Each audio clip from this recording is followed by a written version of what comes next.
If you haven't heard about Anchor, it's the easiest way to make a podcast because it's free. There's creation tools that allow you to record and edit your podcast right from your phone or computer. Anchor will distribute your podcast for you so it can be heard on Spotify, Apple Podcasts, and many other outlets. You can make money from your podcast with no minimum listenership. It's everything you need to make a podcast in one place. Download the free Anchor app or go to anchor.fm to get started. And thank you for listening.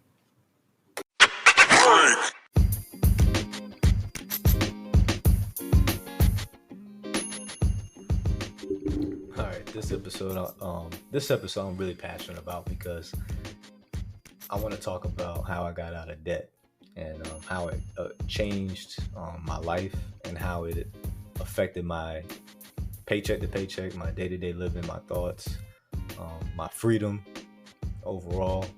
And even though I had to sacrifice a lot of things for 3 years, it set me and my family up for decades to come.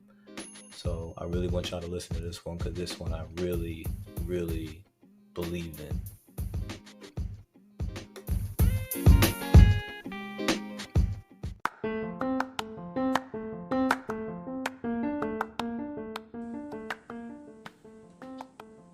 Please visit our site at www.richstateofmind.com, where we provide content on real estate, personal finances, and self-development.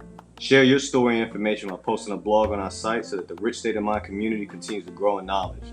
You can also follow our Instagram page at rich_state brand to find out about exclusive offers and discount promotions for our apparel.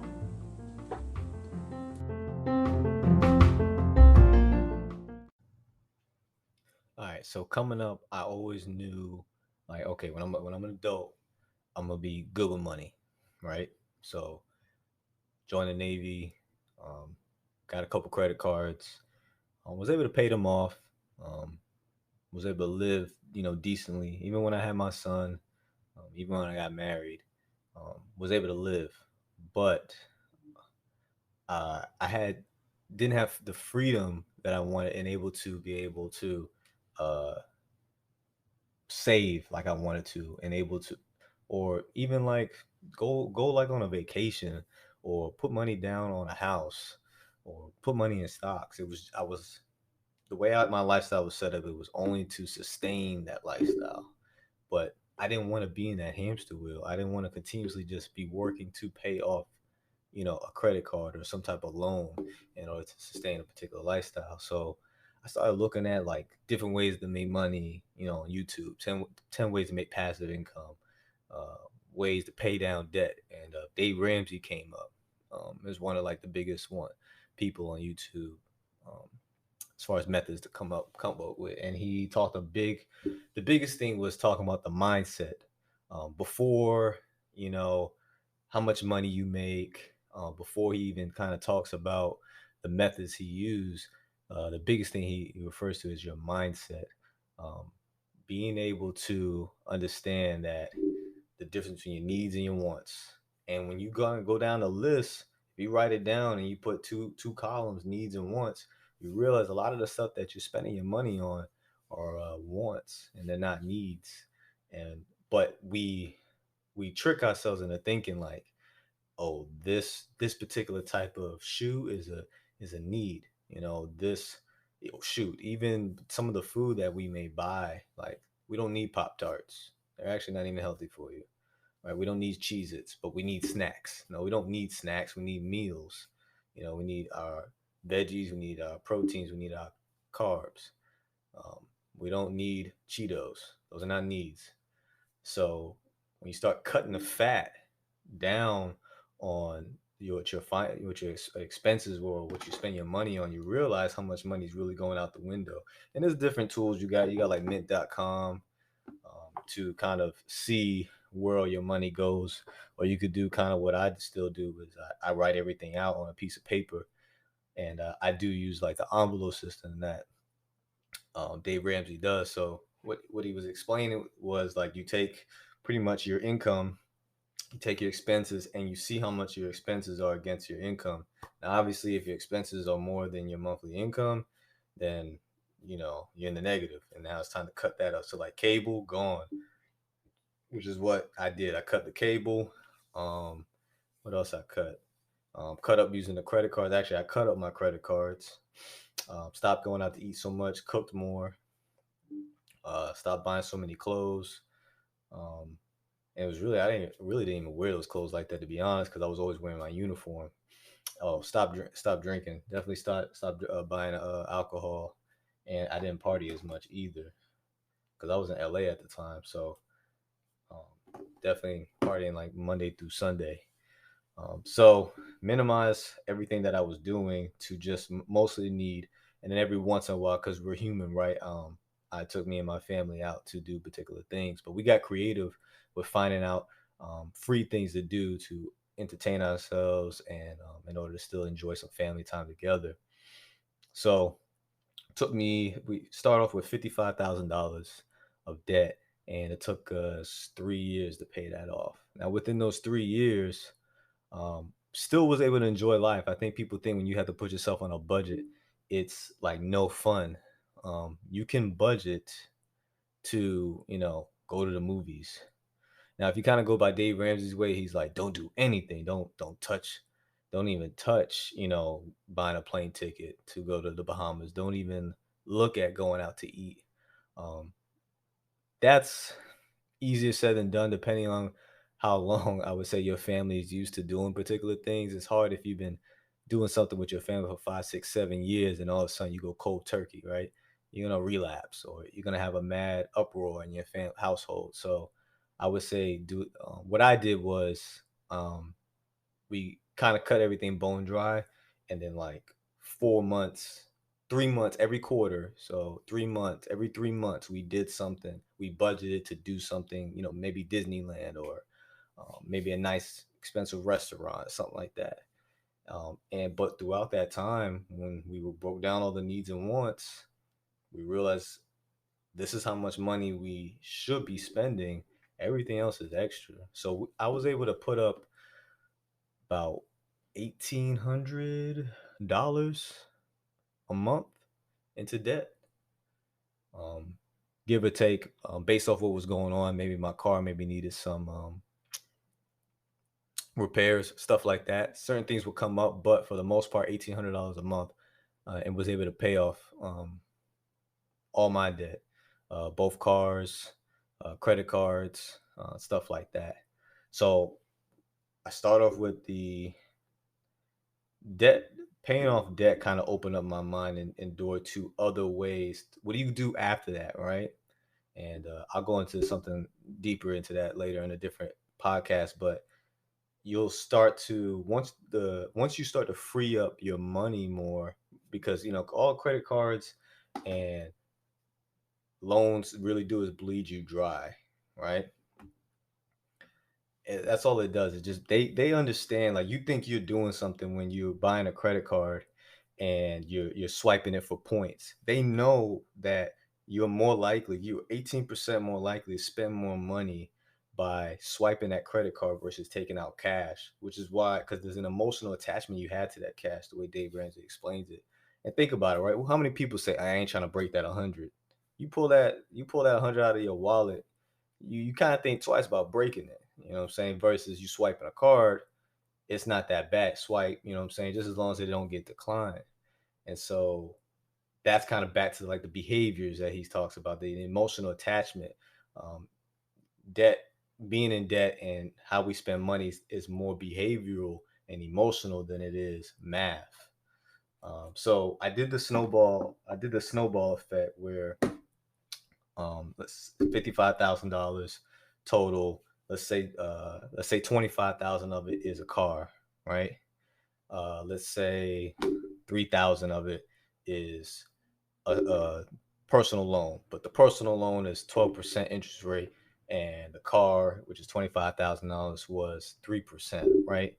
Most people say, well, you pay the one off with the highest interest rate first. Well, I got that backwards actually. Let's say the car was 25,000 with 12% interest rate, and we'll say that which is crazy by the way, and let's say the personal loan was 3,000 with 3%. So they'll say pay off the one with the highest interest rate first, especially something like 25K. But he was saying that you end up becoming kind of more addicted to the idea, the concept when you pay the smallest debt off first, because it kind of builds your confidence up. You're like, all right, I could do this. I'll pay the 3 grand off one. And then let's just say the one that was in between the 3 grand and the $25,000 one was a $7,000 credit card. So you paid that one off first. And then so whatever money that you were using as a minimum monthly payment on the personal loan that was 3 grand, you now dump that money into the 7 grand one, and then now you take the one money that you was dumping to the 7 grand and the 3 grand, and now you dump that extra money plus the regular monthly payments you were making on the $25,000 loan. And so you do that moving forward, and you start to pick up momentum.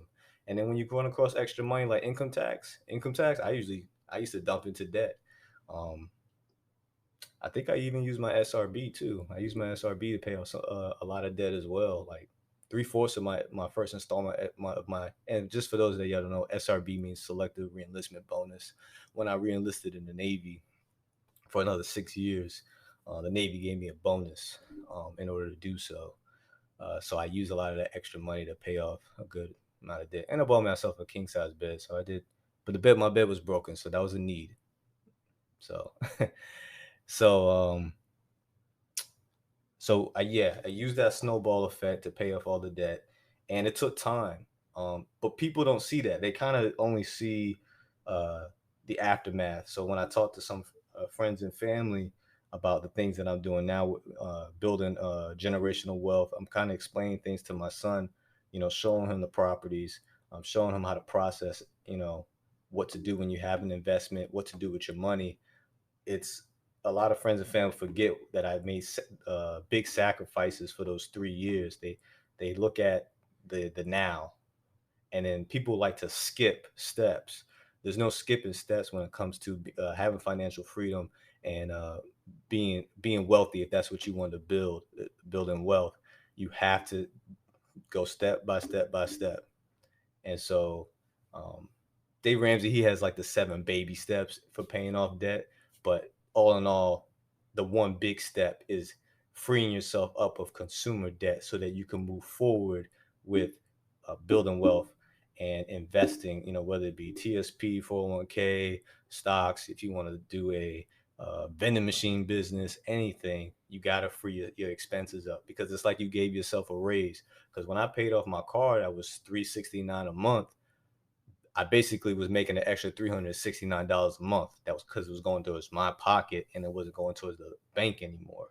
And so you have to think about it like that. Now, if I paid off how much money do I spend per month towards debt?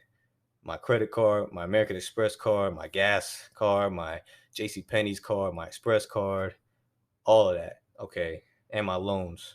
Oh, okay. About 1,200 a month. I'm paying towards that. Imagine if I paid all that stuff off. I had an extra $1,200 in my pocket a month. Think about that. Think about what you could be able to do with that. Do some quick math. And I probably suck at it. Let me see here. 1,200 times 12. That's $14,000. $14,400 extra a year that you could put towards something.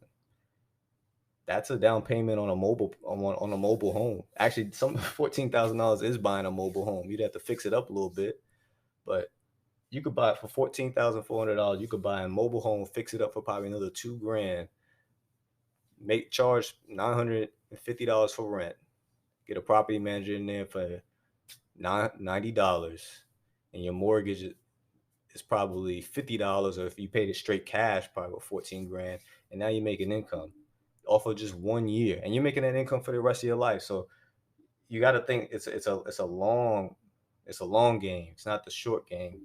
And a lot of people have the ability to make money. Making money is a skill, but knowing what to do with it after you make it is the real talent. And so we have to think about it like that. And paying off debt is the first step, because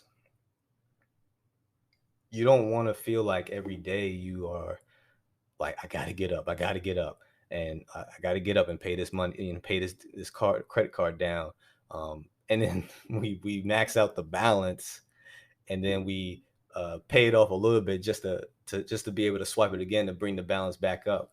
I think, yeah, I remember being in restaurants, feeling like somebody because I had an American Express card because my credit was good, right? Because I do pay, paid everything on time, but that was only showing these creditors that I had the ability to pay something off, and maybe to people it made it look like I maybe was doing all right in life, but I really wasn't. I was actually really a slave to the lender. That's really what I was. I was really in bondage, when you think about it. And it's very interesting, right? How credit cards can and loans and credit can make somebody look better or be in a better position than they really are. Now, Dave Ramsey does talk about now about not relying on credit at all, like pay everything in cash.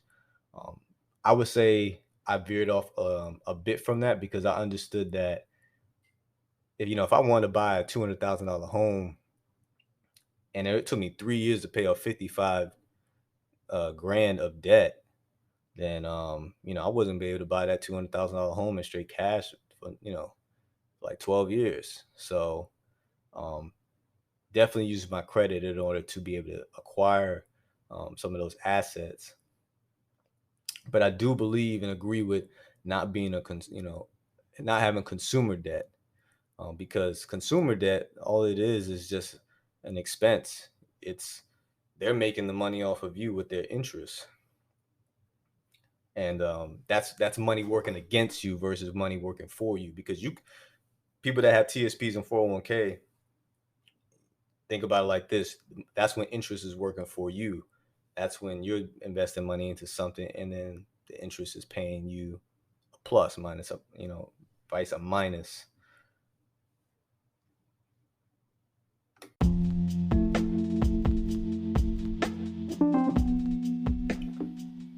Since I'm real passionate about this topic, I just had a few quotes that I wanted to speak out.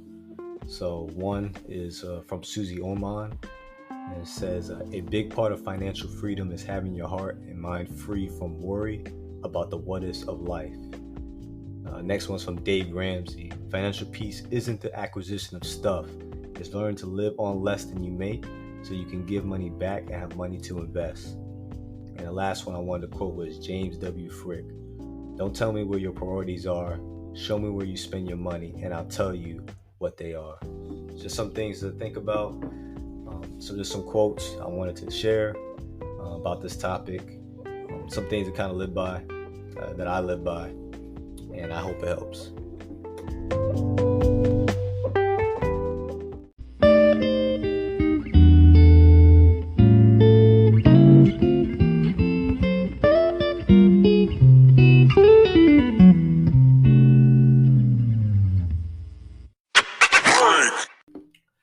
Hey, now, for those of you that's in a relationship, when I say relationship, you could either be married or you are in a relationship to where y'all are very open with each other's finances. You will not be able to be as debt free as fast as you could, or maybe ever, if you and your significant other are not on the same page. Y'all have to be on this in unison when it comes to this, because you can't be trying to save money, trying to pay up debt, and then your significant other is out there with a totally different mindset saying, "Well, I ain't about to not buy, my calamari when I go out to eat. Actually, y'all shouldn't even be going out to eat at all. So I'm gonna go still get my calamari appetizer to go, um, because I just can't live without it. I need my calamari. Calamari is my favorite food, or appetizer at least, by the way. So, so I had to just use that example. So, because you're gonna be bleeding from within, right?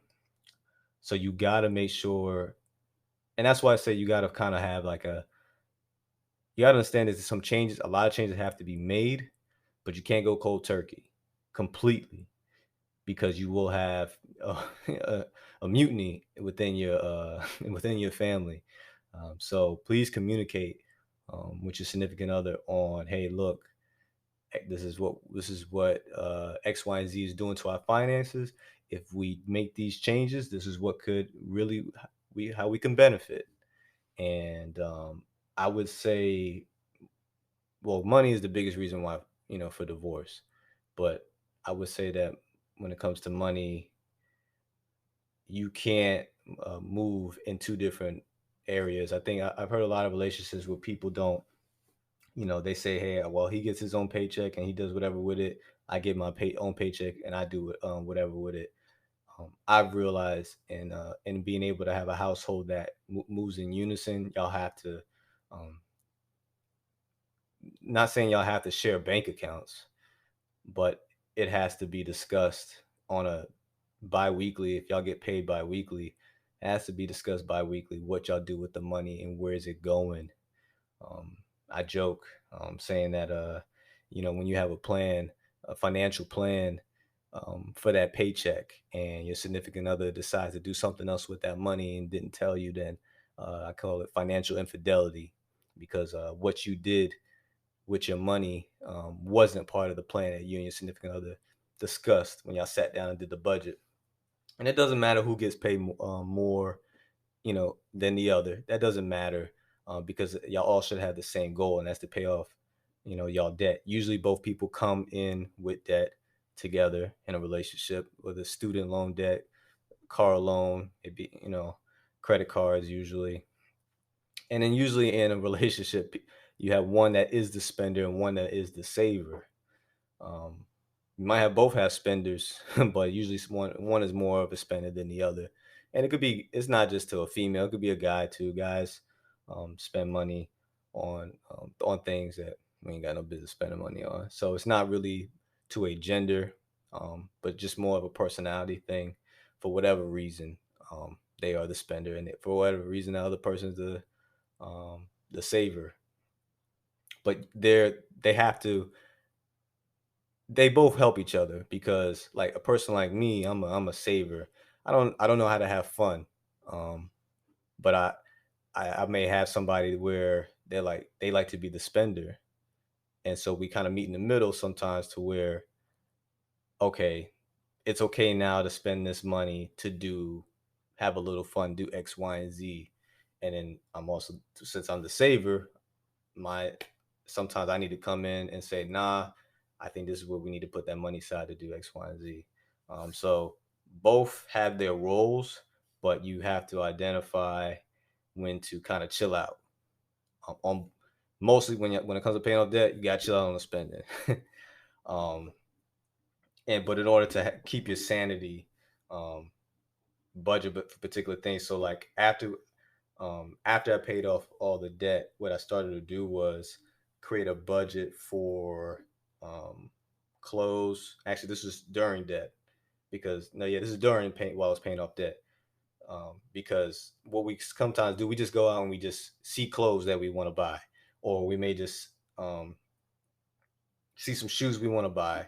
Don't really think twice about it. We just swipe the card, whatever, whatever.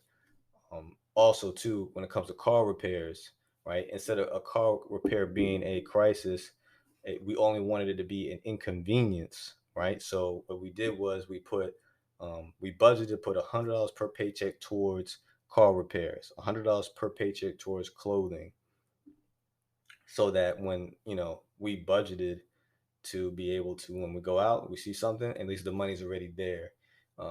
We budgeted to put money aside. If I need new tires, the money is already there. I actually sold my Honda in order to decrease my debt by 6 grand, and then I bought a 2002 Nissan Maxima for $1,500, and I spent 3 grand to fix it all the way to what I needed. So what I did was found some guy, I think in South Central LA. Um, Took the car. He got the hookup to make sure it met, you know, it would pass state inspection. I think called it a smog inspection. And then I took it to the Nissan dealership, because I didn't want to take it to some, like, down the street guy. I took it to the Nissan dealership, and they told me everything that was wrong with that car, everything. And then I told them to categorize or organize it, prioritize it from what was like the most jacked up thing with it to what could wait until the last minute. So the first thing was like the starter and the timing belt. So I got those things done. Oh yeah, the brakes. I mean, not the brakes. The brakes were done, and the tires were like bald, like some. They were just no tread on them whatsoever. And those are like the first things I knocked out, and then each month, or because yeah, each month I was putting up at least $200, and then I was putting a little bit extra in there because I wanted to get the car fixed up. Over time, I ended up putting 3 grand into the car, so I only had really I had let's say after 1,500 and I put 3,000 into it, I had a $4,500 car, but I had no car note. I used to have the Honda on top of the other car that I had. I used to have the Honda that was charging me up 460 a month, but within trading it in and selling it, now I'm down. I decreased my debt by 6 grand, and then now I have a car without no car note. So was able to save money. Now, aesthetically pleasing was the car? No, in comparison to the, back then the 2010 Honda Accord. No, it wasn't. Not Honda Accord, Honda Civic. Um, but you kind of got to look, and that's another thing to touch on too. Really is now when it comes to paying off this debt, looking like you got it all, it should not be your concern. Um, I had this with this Nissan. I had sailors that had E3s that would definitely get paid way less than me, and they definitely have way better cars than me. They actually used to joke me about the car, and I think I got hit by a drunk driver too, so I had a dent in the trunk, and to get the trunk fixed would have cost more than what the car was worth. So there was no point in really fixing the dent and the way I saw it. So it definitely looked like I was driving like A to B car is what we used to call it, like a hoopty. Um, but that wasn't my concern because they're paying a $400, $500 car note with insurance, and I'm just riding around just paying my $60 car insurance. I don't have a car note. And then from here on out, since the car is fixed all the way up to where it needs to be, I'm only getting basic things like tire rotation, oil change, stuff like that. A lot of people, they get away from that because they think when it comes to having a car like that, oh, I want something reliable. So they go out and get that $20,000 car. You don't need a $20,000 car in order to be in a reliable car, feel safe. You can get that cheap car and just fix it up. It's just like fixing up a house. You find a fixer upper. Yeah, of course you don't want to live in that house in the condition it's in with, boarded up windows and walls are tore down, but you fix it up nice. And the money that you used to invest in that house that you bought really cheap, now that house is now worth way more, um, and you got the opportunity to fix it up how you wanted it. So same thing with the car. You put a little bit of money into it, and down the road is worth way more that you spent that money right then and there to pay for it, versus you pay monthly payments on a car plus you have to pay for repairs because the warranty doesn't cover everything. So now they got you on the warranty, they got you on the car note with interest, and then obviously on the maintenance that it's not covered by the warranty. Um, you gotta consider those things, and I think once I was able to kind of remove my thinking from how I looked while I was doing on this debt free journey, the more I got comfortable in myself, um, in the financial freedom I was starting to create for myself and my family. Because but how many times we see people on social media, right? And we see them going on all these vacations, and I'm like, yo, I know this person. You're not making all that money working at Walmart. You know what I'm saying? You're not really doing it like that. But you see these people able to live that life, right? Sustaining that life. And so we have a tendency to be like, oh, I could do that. I'm making 90 grand a year. Why I could be able to do that too. Um, and it's each situation is different, right? Maybe somebody saved up to go on that vacation. But it kind of it crosses our mind a bit, like how we compare ourselves to certain people and their lifestyle and what they're doing. Um, and we're not in that situation. We only could judge what we're going through at that moment. And what we're going through at that moment is that we need to get debt free and free of these expenses so that we can enjoy our money a little bit better. Um, but we have to also understand that, okay, so understand, and this was what's going to keep your motivation throughout this process, because this is what kept my motivation throughout um, the 3 years to become debt free, because you don't just keep up that type of consistency without having a something that you're really passionate about. And what I was really passionate about was allowing to be able to build, um, wealth, long-term wealth for my family, but I had to free up money first. And that means a lot to me. It means a lot to me to be able to give an inheritance to my son, be able to pass um, passive income down to him. And he may very well not be, interested in the things I'm interested in that I did in order to build the wealth I am be able to do for him. But at least I'll be able to pass something down so that he didn't start from zero like I did. And that's what's important. We have to be able to be willing to sacrifice the immediate gratification that we want for ourselves so that we can set up a better future for our kids that eventually we have. And for those of you that don't want kids and never will, never plan to have kids, then plan for your future to retire because at let's say the average, most people retire at the age of 60. You don't want to still be paying stuff off at 60. You want to be able to fully enjoy life. But for the majority of us that are having kids, you it's going to mean so much to your kid to be able to provide not $500 or not even $1,000, but to be able to provide something to them that's going to last for generations. That gives them the kickstart for them to start their dreams and not make the decisions they have to make to that's going to put them in survival mode. I joined the Navy out of survival. I just happened to end up loving it, but it was never my passion. Um, Real estate was really my passion. Business was really my passion, but I didn't really have a clue how to get there, how to do those things. And so throughout being in the Navy and being exposed to certain people in my travels, I realized that there were steps to be able to have that type of freedom. And so understand, don't skip the steps, right? You can't skip steps when it comes to um, financial freedom and being able to free yourself up of debt. You have to be able to say no to yourself. You have to understand the difference between needs and wants. You and your significant other have to be on the same page.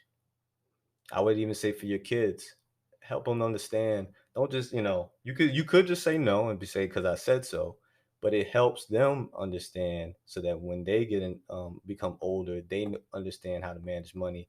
To explain to him, hey, look, the reason why we are not doing X, Y, and Z anymore is because daddy or mommy is trying to set this up for your future because I want to make sure that you don't have to start from ground zero like I did, right? Because each generation is supposed to do better than the other.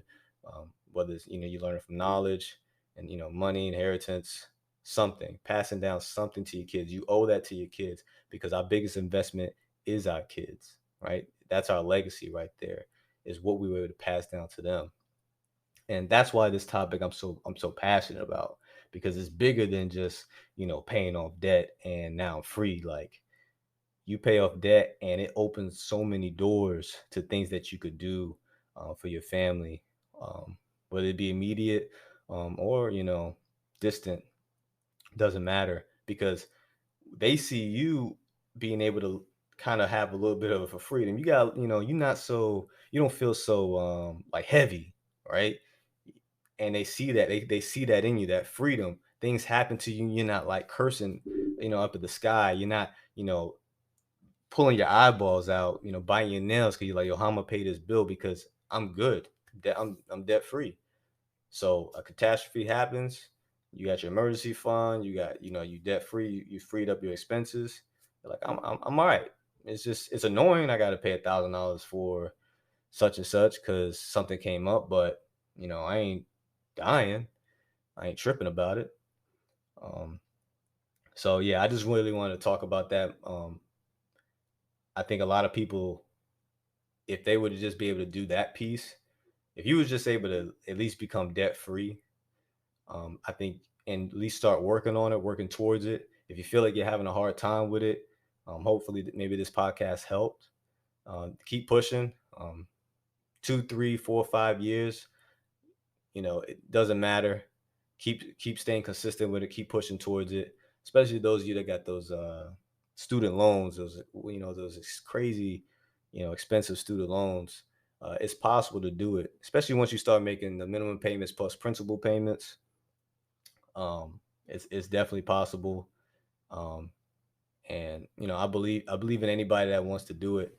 Those of you that have questions about becoming debt free and maybe more in detail, like down to like the numbers and exactly how I did it with the envelope system, feel free to leave a comment, or send me a DM on Instagram. Uh, and I have no problem explaining that to y'all. It's a real game changer, and I think that you and your family could definitely benefit from it. But thanks for listening, and peace.